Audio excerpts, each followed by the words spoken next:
hates cats as much as they own her. So there you go. And finally, to my far right is Ludovica Porro. Ludo is a former debater and current coach of the Italian national team. Having witnessed the ecological transition of Milan, she believes there is more that can be done.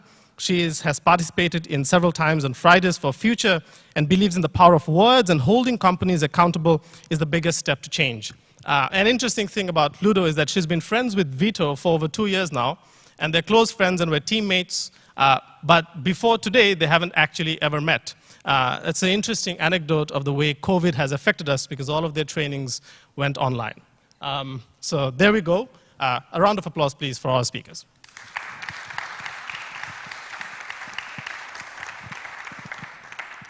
Amazing. So now I would like to do is invite each speaker one by one to share their points of view and their expertise. So first of all, Moza, if you'd like to talk about veganism. Hi, everyone. As Mubarak mentioned, I am Moza, and thank you for the introduction. I actually first learned about veganism at a conference just like this 3 years ago, back in Doha. I was an 8th grader in an audience of adults listening to different panelists talking about the initiatives that they created to make the world a greener place. They all talked about sort of like predictable or expected things. They talked about beach cleanups and recycling plastic or reducing the usage of plastic, as well as solar energy and other types of sustainable energy. Those were stuff that I had a background about, or at least knew that they those things existed.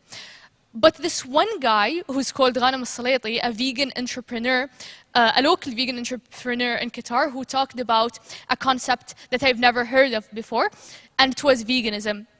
Ghanem introduced me to what veganism is, how good it's for the environment, for the human health, and the animals themselves, themselves. Now, I think, like many others, when I thought of what's something that could harm the environment, something that would come to mind is cars, automobile, using plastic, recycling to help. However, something that we never think of because it's normalized in society is how much we consume animal products. We never think that our daily snack and food choices actually harm the environment because we don't think of how they come to our table. But in reality, animal agriculture or the factory farming industry is one of the biggest polluting industries, and that's why 2 years ago I decided to become vegan. Now, before discussing how is producing animal products bad, we have to understand the amount of animal products that have been producing in today's world. More than 70 billion animals are killed for food every year, and that is the highest rate in the human history per capita. Not because we need that much or we need that much animals to survive, or because it's essential for us to consume that much, but because the factory farming industries find it profitable to produce animal products in those quantities. Now, why is this production particularly bad for the environment, and how does it harm the environment? Firstly, because those numbers are so unnatural and they're the first in history, it required hyper-breeding to produce these amounts of numbers. This means that the humans interfered with nature and bred those cows or sheep or other animals in huge amounts, and that is in itself is simply a negative environmental consequences, because if the humans have not interfered, there would not have been these numbers in the nature, and therefore the nature can't sustain numbers of creatures that have been artificially bred. Another factor we can consider is land. 45% of the land on Earth is used to produce meat. That is a huge number, and it is particularly bad because what it requires to empty these amounts of land to have factories to produce animals products in them is basically cutting down forests, destroying wild habitats, taking away grasslands, and this in itself harms the biodiversity that we have on our planet just for us to produce animal products in those quantities, as well as the usage of a lot of water, as well as producing a lot of emissions. When we talk about emissions, the first thing that comes to mind is usually cars or automobile or airplane. Those are the things that we think of when we think about emissions because we're programmed to think that way. But in reality, all the automobile, including all the airplanes and cars in the world, produce only 13% of the emissions worldwide. When the factory farming produces 51% of the emissions that harm our planet and harm our atmosphere and create the climate change that we're trying to fix, as well as the pollution. When we think of pollution, one of the trendiest topics that everyone's talking about right now is the plastic in the ocean. And we've seen many initiatives to reduce using plastic bottles or plastic straws to reduce the pollution in the ocean. When in reality, fishing nets alone that are used to fish like marine life, like different fish for us to eat, they are alone 45% of the plastic that is under the ocean, killing the marine life, killing the turtles and all the marine life. And for that, I think personally that a tangible impact that we can get to protect the marine life is stopping eating fish instead of stopping using plastic straws, because those are the biggest harm that the marine life is facing is from the fishing nets, not because of the straws or the plastic bottles, not because of the straws and plastic bottles that we use, or at least not in the same capacity. So let's think of it in terms of the biomass or the body weight of different mammals on Earth. Humans are mammals. We are only 30% of the total body mass of all mammals. When, for example, wildlife mammals or wild mammals, they're 4%. The domesticated livestock are 60% of the biomass of mammals that exist on Earth. This means that, when you take into consideration that the heaviest creatures on Earth, the blue whales and elephants, all of their weights combined are nothing in comparison to the livestock, the domesticated livestock that we artificially created. And therefore, in reality, the environmental destruction is not about to happen, it already happened, and we have to deal with it. So now the question becomes, how do we deal with how do we deal with the environmental problem, and what is there for us to do? I think the answer is fairly simple: to choose better choices and to turn for alternative plant-based options.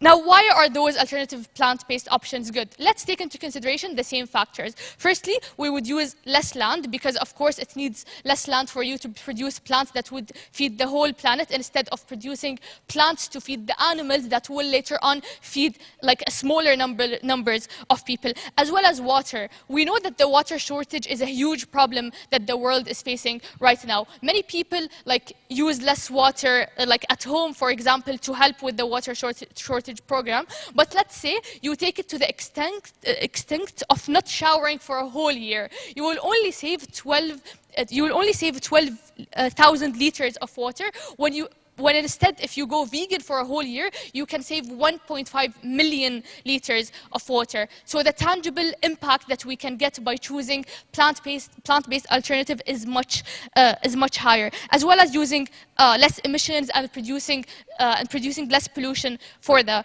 planet. Because I took all of those factors into consideration, I decided to go vegan, and I encourage you all to become vegan, or even if you can't become vegan, you can choose more plant-based options in your daily life, because every single meal matters. Thank you.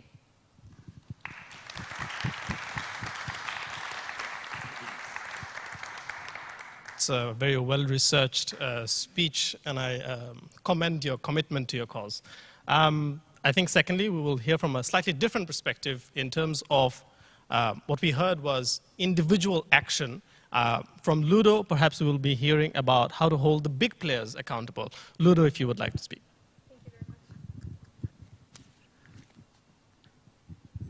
Thank you everyone for being here, first place. So, activism has taught me that you need to go vegan, you need to buy recycle things, you need to buy local, you need to get the train, you need to get the bike instead of the car, you need to close the tap water when you are brushing your teeth, you need to close the water when you are putting shampoo on you. And these are all things that are extremely important in my opinion. But then in the morning, when I wake up and I'm drinking my rigorously soy milk because we don't want no dairy, I'm drinking my soy milk and I turn on the news and I see that the global oil major BP has started its expansion program in the Gulf of Mexico. It has started this program. Or that Eni is using the REDD Plus tool to offset its carbon emissions in order to hide all the polluting that it is doing with its own mining. Or that Shell has released his last quarter annual report, and it is investing more in marketing than it is investing in renewable energy. So I'm sitting there and I think, what am I even doing here? Am I in the freezing cold every morning when I shower and put my shampoo on? And then Eni is doing all these things. Shell is investing more in marketing than in renewable energy. Is my personal awareness and my activism actually worth it in today's days? And I've got to the point where I wanted to quit, and I could have done that, right? It is a life without being an activist is surely an easier life, and a harder life, harder shower for sure. But then I started to think, what if activism didn't happen? Would the situation that we're living right now still be the same? And my answer was, probably not. For sure, we wouldn't be here right now in the first place. We wouldn't know that Eni is doing harm with its mining activities. We wouldn't know about the Shell annual report. We wouldn't be so interested in Shell's annual report in the first place. And we wouldn't even know what a renewal bag looks like. We probably didn't know about all of these things, and we might not see even all of the solar planets that we've invented, the wind turbines. We might still use extremely harmful pesticides in the environment. And I still think that we haven't done enough. And that's just not a fact. For sure, we've seen that the global emissions, carbon emissions are rising, that the sea levels are rising, that the world temperatures is also rising. And sometimes it can be crushingly demotivating and daunting trying to solve and trying to be an activist in this problem that is the climate change. And sometimes it feels like I'm carrying a laundry basket. And every time I go towards the place where we usually hang our drying things, everything starts to fall. And then I bent and I tried to pick up a sock, and another thing happened, and another thing falls down, and I find myself to be ranting at socks basically and chasing socks. And this is how you feel when you are an activist in the climate change field. But we need to remember that being an activist has brought so many important things into today's world. We wouldn't be here, we wouldn't be using solar planets, we wouldn't know what the Paris Agreement is, what the Kyoto Protocol is, and we wouldn't have reached so many important steps in today's world. Because without our presence, the big oil companies that are the major polluters in today's world with the meat industry, they wouldn't be held accountable for the actions, the harming actions that they are doing to our planet. And also, if you only look at this problem from the negative side, you find yourself to only finding negative things, because the human brain is structured in a way that it finds evidence for its own thesis. So if I think that activism is not bringing anything and the climate change could never be stopped, my brain is eventually going to find out all the evidence for this. But we need to have a positive a positive solution-oriented mindset in this field, and it is crucial to have this kind of mindset. For example, in New York, legislators have approved the nation's strongest climate bill, claiming that it requires the state to get all of its electricity from carbon-free energy by 2040 and achieve net zero greenhouse gas emission by 2050. Or for example, in Milan, for the people that are from Milan here, Milan instituted a green area in 2012, the Area C, and started from the city center and now has expanded to the outskirts of the city. And it bans polluting cars and polluting vehicles in general from circulating.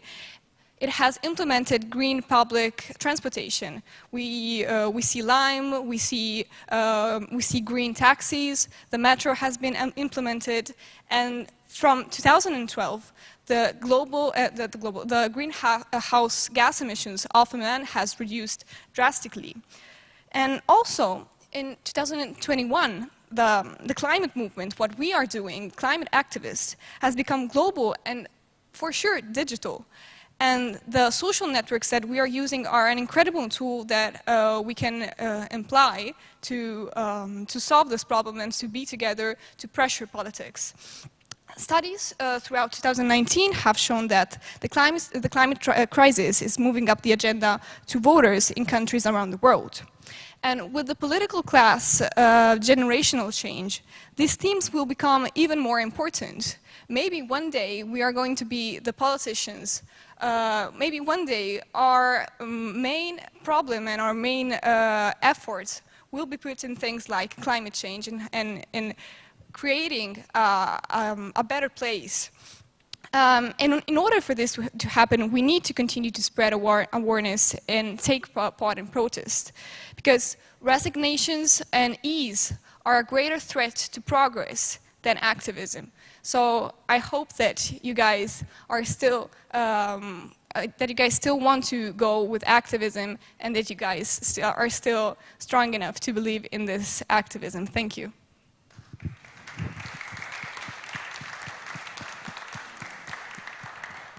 Thank you very much, Ludo. To continue the conversation, let's have Sarah to speak from the perspective of science and how does science come to the conversation of the environment?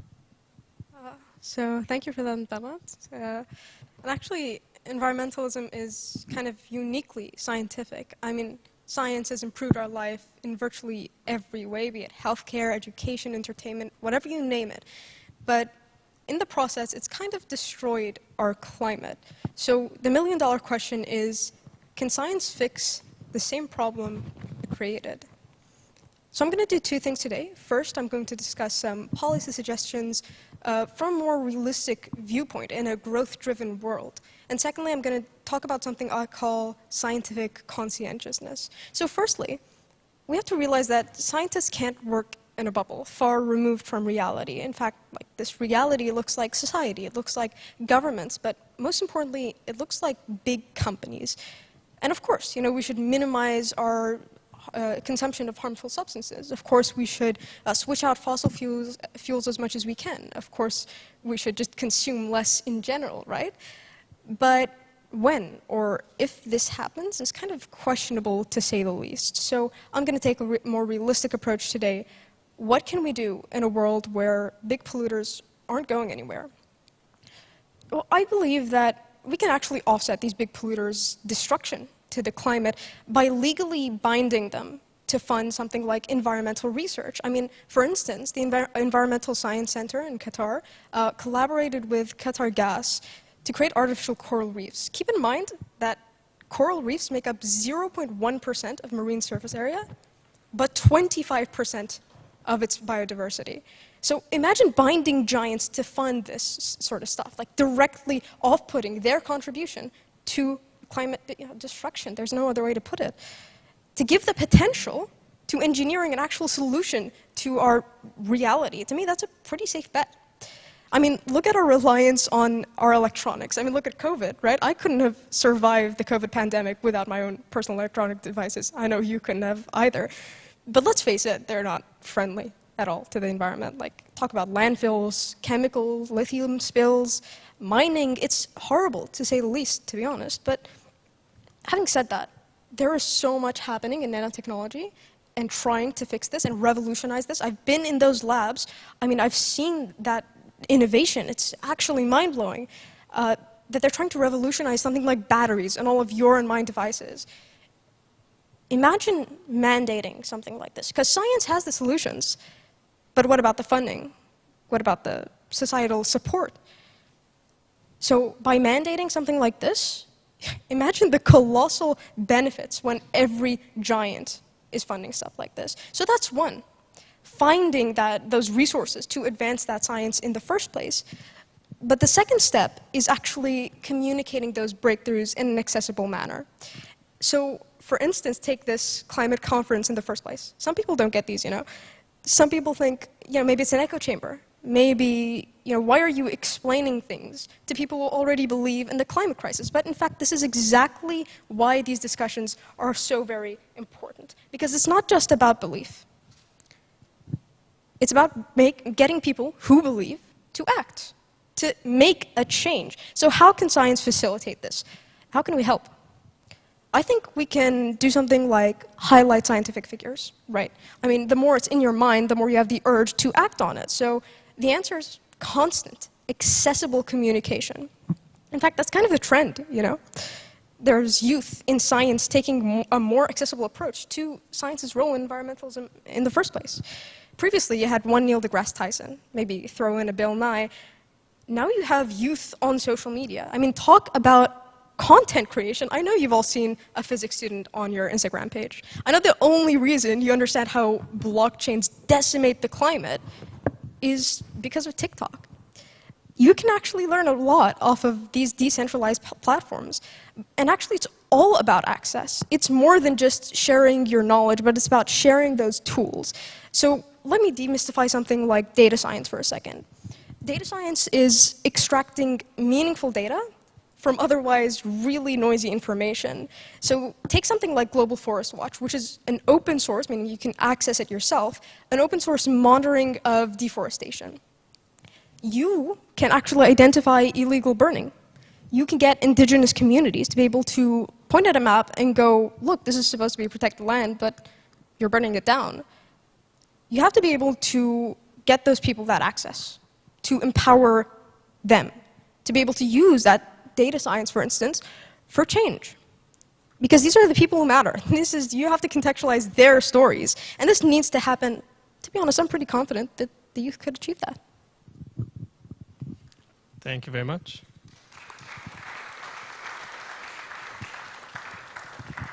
And for the final speech before we head on to the question and answer session, Vito, would you like to talk about how the fashion industry comes into the picture?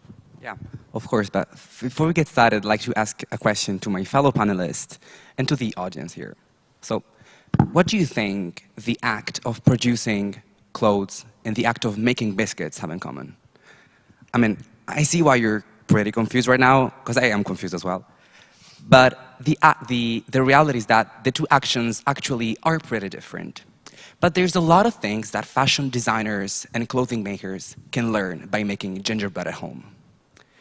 Well, when we are making fashion items in a factory, what we do is that we roll out the fabric and we cut out all the necessary components that we need to make clothes.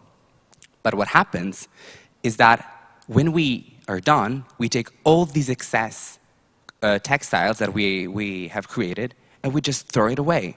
Completely different from what we do when we make cookies. Because when we make cookies, we roll out the dough, we cut the cookie from the dough with the cookie cutter, and then we take all the excess dough and we roll it out again, and we make even more cookies from it.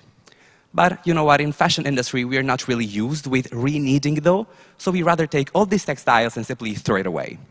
But what is problematic here is not only the fact that we are throwing away tons of textiles throughout the entire clothing production process. The problem is that we are buying and producing much more clothes than we need. The problem is that we get rid of clothes long before they really become worn out. So how can we deal with this problem? How can we deal with textile waste? And how can we make this challenge, if not a solvable challenge, at least a challenge that we can tackle for an industry that grows on selling always new clothes? Well, the solution here lays once again within the definition of circular economy. We should basically upcycle those textiles. We should take the excess textiles, sew them back together, and produce new clothes from it. We should take old, worn-out clothes and upcycle them, redesign them, put them into the retail so that they can be bought once again by people and enter the industry once again. I'd like to share with you a success story that comes directly from a sector that has made a lot of talk about itself in the recent years for not being so sustainable, and it's the luxury clothing segment. Well, a lot of things have changed since in 2018, Burberry hit the headlines for burning like tons of excess clothes that they had in their inventory simply because they wanted to preserve their brand. And a lot of companies since then have had a growing sense of sustainability at their core. I'd like to share with you guys the story of a brand that is called Miu Miu, whose the creative director, Miuccia Prada, has basically created an entire collection made up of upcycled clothes. And it features 80 vintage dresses that Miuccia Prada has personally collected throughout the time, and she has basically redesigned all these clothing items according with the aesthetic codes of the brand. Obviously, there's plenty of brands like Balenciaga, Marine Serre, or even Marni that are doing the same things. But we need to question ourselves whether this of the upcycling fashion is simply a trend as many others, or if it's really the future that the fashion industry is stepping into. Well, obviously, it's difficult to predict the future here. But there's a couple of incentives that we can find for the fashion luxury companies to keep on upcycling clothes. And the first incentive is that nowadays, upcycling is more of a necessity rather than a trend. We have to think that the pandemic left the companies with an excess inventory of that is worth thousands of euros. And those companies have an actual interest in taking this inventory and transform it, upcycle, redesign it, so that they can put this back into basically the retail once again. So here's the first incentive that they have. It's a necessity. And secondly, we have to know that there's a growing demand of sustainability and of sustainable clothes within consumers. So basically, they have two incentives to do so. And here, I see why it's difficult to credit and to say, well, but we're simply talking about luxury brands. They're not the entire fashion industry. But why is it relevant to talk about this?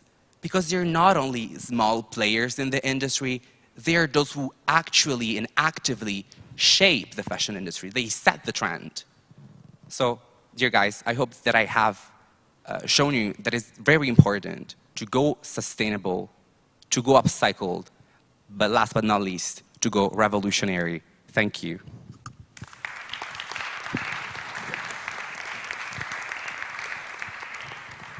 Thank you very much, Vito. So what we will do now is we've heard their suggestions, we've heard the backgrounds they've come from. We will get a little bit intense. We will ask them and try to push them back on some of the ideas that they have and see what they come up with. So as we listen to them, let's try and do that. I've randomly picked Sarah for a little bit of grilling. Sarah, what do you think? Because you were suggesting that big polluters should be mandated to collaborate and give funding for research projects into the environment. Don't you think that there's a bit of a risk in terms of potentially greenwashing happening? Because when big companies such as oil lobbies get involved, there seems to be a perverse incentive often to fund a type of research, right? Or there's also the incentive that they're able to greenwash themselves into looking like benefactors of the environment while actually polluting all of us. So how is that a workable solution? So thank you. That's a pretty good question because it's really relevant at the moment. But I think, to be honest, we shouldn't be so dismissive of the fact that big companies want a PR lift. They need a PR lift because, to be honest, it's better to mandate them to actually have meaningful change as well as that be a PR stunt than just a PR stunt. Because it's a big difference than like funding marine biodiversity as opposed to planting 20 trees. So I think it's kind of intuitive. Like, you have to weigh it up. Would you rather them plant 20 trees or actually do meaningful research? So I think we can weaponize the fact that big companies need a PR lift. Okay. Vito, because I think that's also kind of relevant to the fashion industry, right? Like, because I don't know if any of us have seen H&M when you walk in, like there's your section where you throw in your clothes for recycling, your old clothes. But it turns out that, like, apart from the fact that, they're very much a part of the fast fashion industry that, absolutely decimates the environment, on top of that, it seems as if it has turned out they barely use the clothes we give to them for recycling anyway. So is there a problem with greenwashing, and how do we kind of like deal with it within the fashion industry? Well, given the fact that a company will always try to present themselves as ethical as possible, as sustainable as possible, even sometimes lacking authenticity, well, we should be very, very skeptical towards everything that we see. Because I'd like to say that 2021, as I hear, has no place for gullible people, and we have to challenge everything that we are told. But apart from this, the solution is already here. And we could rely on several apps, like Boycott, basically, which is an app that enables you to scan the code of everything that you're buying, and that tells you if the product is as sustainable as they want you to believe.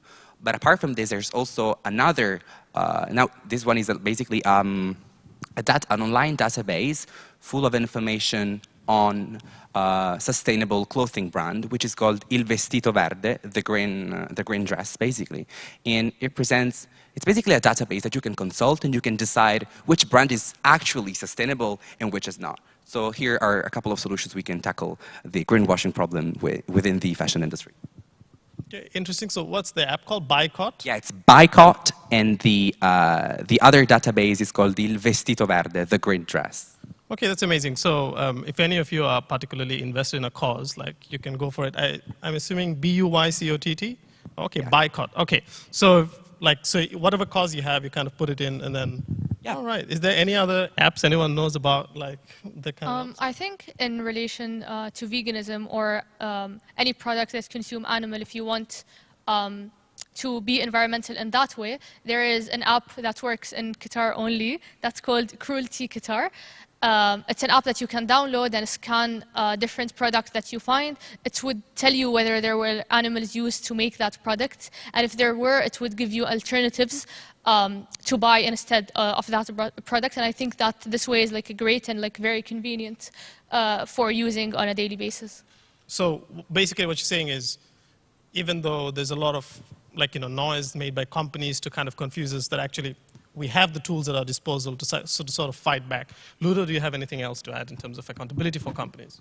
Yeah, regarding the cosmetic industry, there are plenty of apps that you can use to search the name of the so-called cosmetic product and see whether they are green, how they are polluting the environment, if they are using harmful tension actives or other chemical products, especially in the cosmetic industry. Nice. Okay, so that's a lot of information that I hope will be useful for people as well. But since we're kind of on the, we're still talking about companies a little bit, let me also talk about the concept, so for example, of patent buying, right? So I don't know if some of you have heard about this, but sometimes what happens is big companies which are producing oil and so on and so forth buy up green patents, right? So maybe they're going to use it for the environment, but perhaps sometimes they're buying it for the purpose of taking out competition, right? So Sarah, do you have any solutions in terms of because I feel like that's a bit of the scientific field. Do you have any suggestions in terms of how do we kind of deal with that problem? Do you think it's okay for companies such as Chevron to keep buying up green patents and then not use it? I mean, I think the solution here is obviously not to ban patents, because that would be kind of counterproductive. But I think it's pretty intuitive. Like, if you're not going to use a particular patent in a specified amount of time, for instance, you sell it. So there can definitely be talk about policy suggestions, either use or sell. It's kind of intuitive, right? If you don't use it in a particular amount of time, yeah. Okay, so basically, if you buy a patent, you should have to do something about it. You can't just Yeah, you can't hide it hoard away. it. Okay, fair enough. Moza, let me bring you into the conversation because I think the concept of veganism worldwide, not just in Qatar, I think is something that is fairly still new, fairly still something that people find a little bit difficult to deal with. But I want to make it a little bit difficult for you in terms of, I mean, not something you haven't faced, but how is it that, how do you navigate around the different cultural norms and traditions that societies and people have that are often, it can be cultural, it can be religious views that people have towards the usage of animals, and how do you kind of like allow people to reconcile with that with veganism when you are, let's say, trying to converse with someone, trying to convince them of your views? I think veganism, like many other new concepts to societies, face a lot of societal backlash because it opposes the norm of that culture. It opposes the norm of that society, and people are just so normalized to do it. They never like think about it, or they don't even give it the benefit of the doubt. But I think that firstly, cultures progress and societies progress. Many traditions or values that happened hundreds of years ago, we don't see them anymore in today's world because simply the way that people live and the way that people learn about the world and the earth and the world around them changes, and therefore their values are modified and changed as well. This doesn't mean in any way that we disrespect the values of society or that we disrespect the norms that society has gone through, but it's a natural thing for humans to go to new stages and in new ways of living. But like as a matter of fact, I don't think that the meat consumption at its current rate was the natural thing for so long, because the factory farming industry was propagated very recently. So like this culture around meat has been it's fairly recent. So it was shaped in 100 years. These new habits have been shaped at least or like at a max for 100 years, and I think it's fairly easy for us to change those habits that we as people created for ourselves. And having said that, I don't think that our culture and cultural values are reduced to what we eat or how we hunt, but it's way further than that, and we can have connections beyond the things that we eat and feast upon together. Okay, fair enough. I'm going to bring Vito to the conversation because if you work in the fashion industry, I'm assuming you are looking at continuous changes in trends. You are looking at an industry that continuously reshapes and shapes cultures and people's things. Some trends stay, some trends don't. I guess that's why they're called trends. So what do you think is at the core of kind of helping to reshape cultures within society? Well, for sure, it is essential if we want to achieve a fully sustainable fashion. It's essential that we change the culture of people. Like, we have to clearly let people understand that buying sustainable, buying secondhand, it's not something for weirdos. It's something that can actually look cool, can look fresh. And I hope that the examples that I've brought you previously about Prada and a lot of other fashion brands can help us shaping this culture which is basically a culture that tries to normalize buying secondhand, buying upcycled, and buying sustainable. So there's plenty of ways we can do this. For example, I'm thinking about involving influencers into the public discourse, but I think we are on the right path towards achieving this kind of result. So I think we should simply keep on going in this direction, and every time that we can, buy more sustainable. Yeah. Just to add to Vito's point, I think that like in taking like different choices in regards to fashion or in regards to diet as well, there is like a huge spectrum of restrictions that you can like give yourself. Different people can give different sacrifices regarding different things. So for fashion, and I think as well as having a plant-based diet, you can go strictly vegan. You can go plant-based or like have like a vegan meal or a vegan day each week. And that is something that people can go for if they can't go to the full extent. As well as in fashion, you can choose to buy some upcycled clothes as well as your normal clothes that you would normally buy, because every choice matter. But like for us as activists, we encourage people to go to the extreme end if they can do so, because even if that involves like people like looking at you as like not wearing very cool stuff, or not going to the very cool restaurants and not eating the very cool steak that people are eating, we know that those things are important, and we know that there is a huge reward for that, not only for us, but for the environment as well. And if we as aware people didn't take those sacrifices, no one else would. Fair point. So a few people have to make the sacrifice, and then eventually it'll become cool enough, is it? Yeah. Right. Yeah. All right, cool. So I guess what I'm going to ask here is, since we're in the conversation of reshaping people's thoughts, right?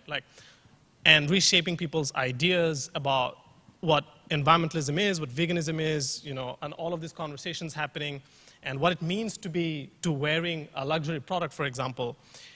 But we are still in the middle of an information fight, right? Like, people are raging wars in terms of information, in terms of whether or not environmentalism is even true in the first place, like climate change is real or not. And then you have all this basically fake news coming into the picture. But what I want to focus on is not the kind of fake news that we are used to. Oh, we need to tell our parents or our grandparents to stop believing what they read on WhatsApp. But the kind of fake news that are a little bit more, people don't realize is fake news. Sometimes people speak a little bit more with more authenticity, as if they're speaking facts. So for example, I don't know, like talking about like soy, right? Like for vegans or whatever. Like, how do you kind of deal with that kind of information coming in when people say, oh, here's some seemingly credible information that I'm posting out on my tweet that delegitimizes your movement? Like, how do you deal with that kind of stuff? I think to me personally, it's very relevant. A lot of people, like, especially that now everyone has access to write on Twitter, to make a TikTok video, and like use words that would make it seem as like a credible opinion. And I think the thing that we tend to do is to believe the first thing that we see. So if the first thing you saw about veganism in your whole life was positive, you would believe that it's positive. But the otherwise is correct too. If you saw the first thing you saw about veganism is negative, you would believe that veganism is negative for the rest of your life. And that's something very natural that we have as humans. It's called first opinion bias. We can sort of deal with that or fix it by like taking that information, remembering it, but having a mental note that this might be wrong and this might not be completely correct, and therefore you will be able to absorb all other information and maybe opposing information about the same subject and the same topic that you will see on different posts or in different tweets. And of course, this happens not only on social media but on the news as well. Different news outlets have different agendas, as well as different people have their own personal agendas, and it's always like good for us as individuals in the society to do our own research as well, and to take information from actual credible resources and not only people like tweeting or making TikTok videos about them.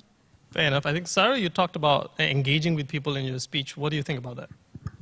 Yeah, I mean, I think it's great that you came to me because like there's a big anti-science sentiment in particular right now. I think maybe in the 90s or 2000s, there was a little bit more of a trusting view towards science in general. I think social media has changed that a little bit. I mean, the good thing about social media is like everyone has an opinion. The bad thing about social media is everyone has an opinion.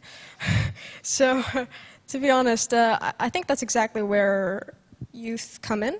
It's to be able to get these people who are confused because, what do you believe? Is to be able to come in and be more relatable as researchers, as scientists, but still relatable. And to be able to, to come up and tell you that, translate essentially what is already difficult for the average person to get. What happens is that people open up an interesting article and they can't get through the first line of the abstract. And so they come ahead and draw their own conclusions. And so I think that's why youth is so important, engaging with people in particular. But these are the fights worth fighting. These are the, you pick your battles. This is the battle that you want to pick for sure, because this is something that is particularly dangerous, where there are people that could have believed in what you actually believe, but they were misled because something was misrepresented, because they didn't have the opportunity to actually get it. So I think it's definitely dangerous, and that's why we should be so on top of it. Okay.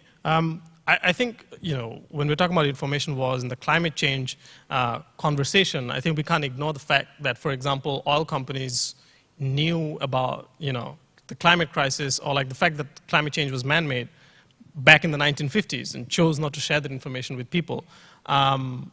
Ludo, like what are companies doing nowadays to sort of prevent us from being as active as possible, to hold them to account, or what should we be doing about that? So one of the major problems of these days is our fake news, right? And something that debate has taught me, beside giving me a God complex, is to be critical. Everything that you read, you need to be critical with it. And my parents hate me for this, but I question everything that people say to me that I read in a newspaper. Because the fact is, media is an incredible tool to manufacture consent. And it is a real problem. And beside being critical, you need to inform yourself on the most credible tools that we have. There's the World Health Organization network, there are the Mayor newspaper. And something that you can do in order to be informed in the best way possible is to try and read things from the Mayor newspaper and TV shows regarding these themes. The problem is that big oil companies that are greenwashing, or big pharmaceutical companies that doesn't tell everything that they do regarding the climate, their climate activism. We need to hold them accountable. Activism is an extremely important tool in this, because otherwise, as I said before, we wouldn't know that any is greenwashing with the REDD+ tool. We wouldn't know about Shell, we wouldn't know about all the oil companies that are extremely harmful for the environment today. And we wouldn't be putting so much political pressure on them. So yeah, the most important things to solve this problem, and to try and solve this problem, and to be and to share awareness, are being critical and inform yourself while being critical, and with the most important newspaper and national and international organizations. All right. So, while we are fighting for climate justice, it seems to me as though, and some of you guys talked about it, is that one of the more important aspects is to empower communities and vulnerable communities to be able to speak for themselves, as opposed to speaking for them or on their behalf. Now, an interesting thing is, for example, like the Greta Thunberg speech just a few days ago in Milan itself. Like Greta Thunberg wasn't the only one who was there, right? Like Vanessa Nakate was there as well. But like if you look at the paper headlines, it's like Greta Thunberg gives a speech, right? It seems as if Greta Thunberg's the only one who cares about the environment. And how is it that we end up empowering? Why is this happening in the first place? Why is it that no one else gets a platform? If I ask someone, they probably only know Greta Thunberg as a climate activist and most people can't name someone else, right? So how do we kind of change that? And why is it happening in the first place? Sarah, do you want to? Yeah, sure. So I think it's kind of the uncomfortable truth that there is media bias. Like when it comes down to it, it's about palatability. What can the media do to push? Okay, sure, at least it's environmentalism, and this isn't to take away anything from Greta Thunberg. She's a very no-nonsense activist. She's a great activist, but they're looking at someone who is probably living in the Western world, who is probably looking a certain way, who probably has more access to media in the first place.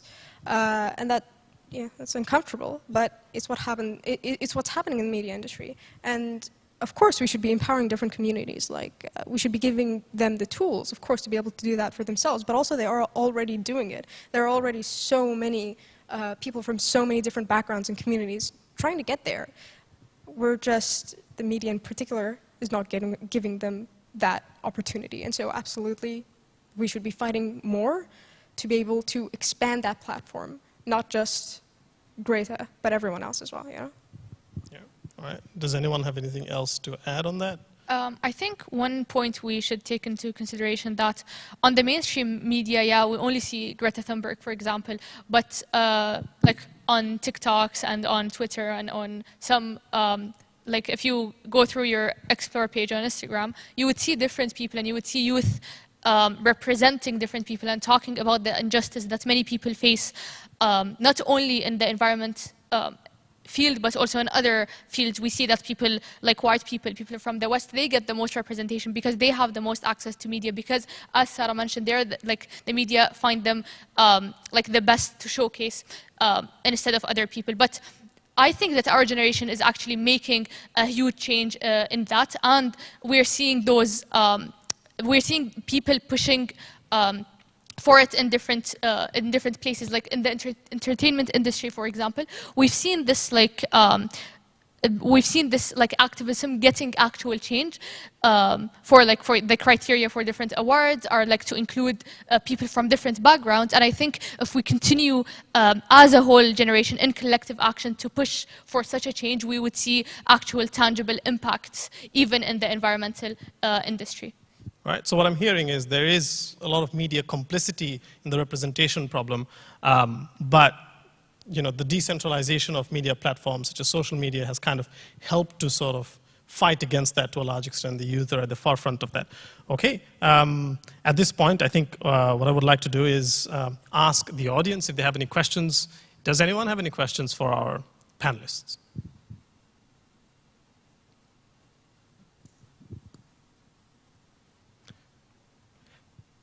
Yep.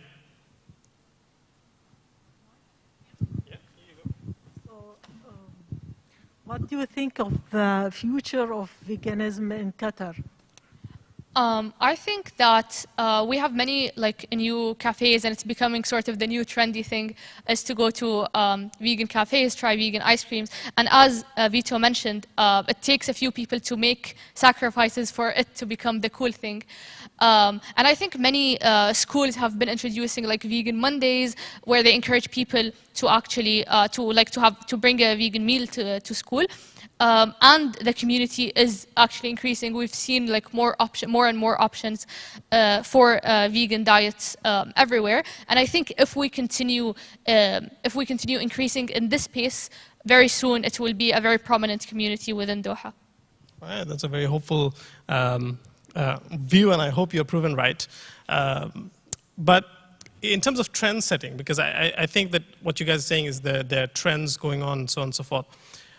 But to what extent can we, you know, assume that these trends will necessarily flow? So, for example, right, like I think Vito was talking about the luxury industry, right? To what extent can we say, yeah, you know, luxury industry is doing this, therefore we know in the future things will change, when the fast fashion industry seemingly has no incentive to change. The fast fashion industry, you know, continues to cause environmental destruction at an incredible rate.